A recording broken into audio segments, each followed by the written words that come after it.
Paris کی ایک مسجد میں بچہ داخل ہوا۔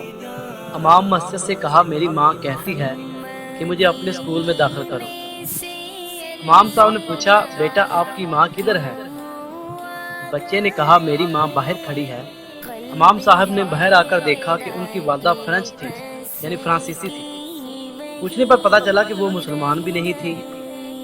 امام صاحب بہت حیران ہوئے اور پوچھا پھر آپ اپنے بچوں کو مسلمانوں کی مسجد میں کیوں داخل کرانا چاہتی ہیں؟ تو وہ فرانچ عورت کہنے لگی میرے پڑوس میں ایک مسلم گھرانہ ہے، ان کے بچے جب مسجد سے پڑھ کر آتے ہیں تو اپنی ماں کی بہت زیادہ عزت کرتے ہیں، ان کے ہاتھ چومتے ہیں اور ان کے سامنے ایسے ادب سے چلتے ہیں جیسے کسی ملکہ کے سامنے فوجی ادب سے چلتے ہیں۔ جب وہ کھڑی ہوتی ہے تو اس کے بچے ادب سے اس کے سامنے کھڑے رہتے ہیں، اور جب وہ بیٹھ جاتی ہے تو اس کے بچے بیٹھ جاتے ہیں۔ میری بھی خواہش ہے کہ میرا بیٹا بھی اسی طرح میرا ادب کرے اور میں اس کے لیے ملکہ جیسی بنوں، اس لیے میں چاہتی ہوں آپ میرے بیٹے کو اپنی مسجد میں داخل کریں۔